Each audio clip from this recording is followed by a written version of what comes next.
Hello, welcome to the Marc Show, the cybersecurity show. In this video, I'm going to do a recap as much as I can of everything that happened at the WWDC event. We all tuned in, but there are some couple of items that people are not talking about that I'm going to cover in this video. It's going to be juicy. So without further ado, let's get right into it. We're going dark. So developers should expect hardware and software updates per the usual, and some other items that I thought would be unveiled.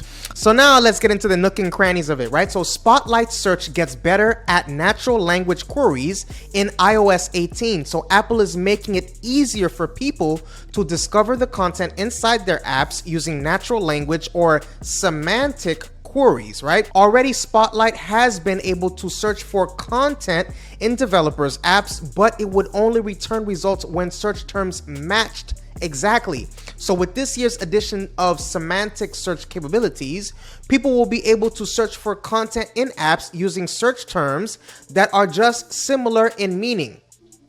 Okay, so let's talk about the best WWDC 2024 features that you may have missed.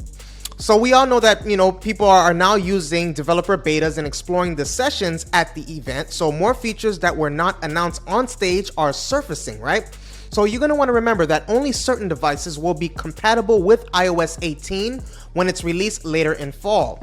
iOS 18 cracks down on apps asking for full address book access, right? So instead, Apple is adding a new two-step permissions pop-up screen that will first ask users to allow or deny access to their contacts, as before, and then, if the user allows access, will allow them to choose which contacts they want to share, right? Imagine, you can share whatever contacts you want, right? If not at all. So Apple Watch, I'm getting you guys with so many of these, right? So Apple Watch is finally adding a feature so many people have been requesting for years. You will have the ability to pause your activity rings, right? If you're down due to a cold or international flight, or find that you're vigorously shaking your wrist at 9 p.m. just to finish closing your rings, you can now pause progress via the watch or through the connected iPhone app. Please take a moment to hit the subscribe button and the like button. So Apple has been on a spree of late, announcing a host of new features for its various devices earlier this week. But a lot of those features were already available to some extent on Apple devices through third-party apps. So just like the past few years, we're going to examine the ideas that Apple Sherlocked, right, in this year's updates. So why Apple is taking a small model approach to generative AI. The company has since revealed some of what makes its approach to generative AI different. First and foremost is scope. Many of the most prominent companies in the space take a bigger is better approach to their models. So now we bring in Apple Intelligence, Apple's AI, which is Apple Intelligence, right? People are saying, is it stupid? Is it dumb? Is it this? Is it that, right? So some people are saying it's boring and practical, right? That's why it works. Instead of trying to overwhelm users with too many AI features to count, the Cupertino tech giant is carefully rolling out AI where it believes it could be useful. That means the tech won't be included where it could be much of a threat to the carefully crafted consumer experience of using an Apple's device. Yeah, I know. You guys are disappointed. You guys wanted a million AI features, but you can't even use them all. What, to do your homework? That's what it is? Huh? That's what it is? So Apple's Messages app will support RCS and scheduling text, TEXTS.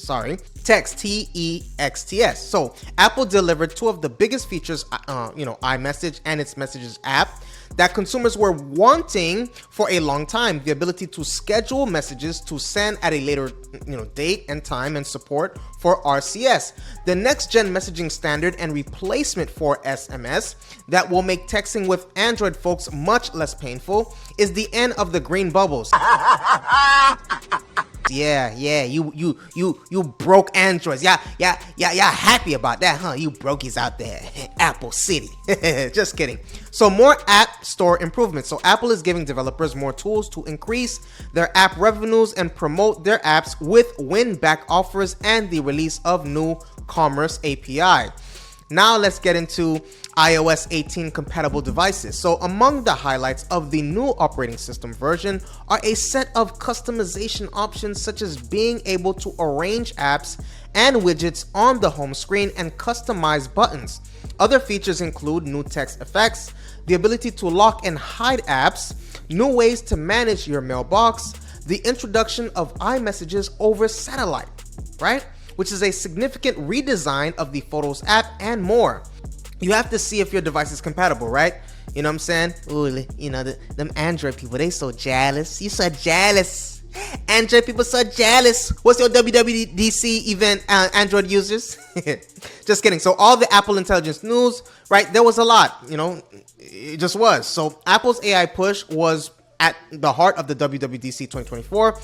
And, you know, there was some AI experts that took some time to process all of the announcements before bringing together, you know, a guide to all the news across Siri, Genmoji, ChatGPT integrations, photo editing, and beyond. Okay, so Apple is going to work with AI partners beyond OpenAI, right? So in, you know, an event, basically not an after party, but a post keynote event, Apple's senior vice president Craig confirmed that the company would work with other third-party models beyond OpenAI, right? With Google's Gemini model being highlighted as the first example. He clarified that Apple had nothing to announce right now, but that's our general direction. So we know that Elon Musk lumps OpenAI and Apple together, right? So Tesla, SpaceX, and XAI exec Elon Musk took to the X to continue his campaign against the rival OpenAI, threatening to ban Apple devices from his businesses if Apple integrates OpenAI at the OS level, right? So among other responses and reactions to the conversations around the WWDC on X, you know, Elon Musk, you just found a way to make this event about you, huh? You just found a way, huh? So Apple Intelligence is limited, right? The availability is limited. So before you get too excited about putting Apple Intelligence to the test, check if your devices are new enough. Only the iPhone 15 Pro and 15 Pro Max, along with iPads and Macs with M1 or newer chips, will be able to run the new features that's coming alongside Apple's, AI push. Now, to close, we all know that ChatGPT is in Siri now, right? So Apple is bringing ChatGPT, its AI-powered chatbot experience, to Siri and other Apple apps, powered by OpenAI's GPT-4 and other generative AI models. So that's what I have for you today. Please take a moment to, So I'm just playing. Gotcha. That's what I have for you today. Please take a moment to hit the subscribe button and the like button. Please take a moment to hit the subscribe button and the like button. What was your most excited thing that was revealed in the WWDC event? Please let me know in the comment section below. I appreciate your viewership. Stay safe and see you in the next video.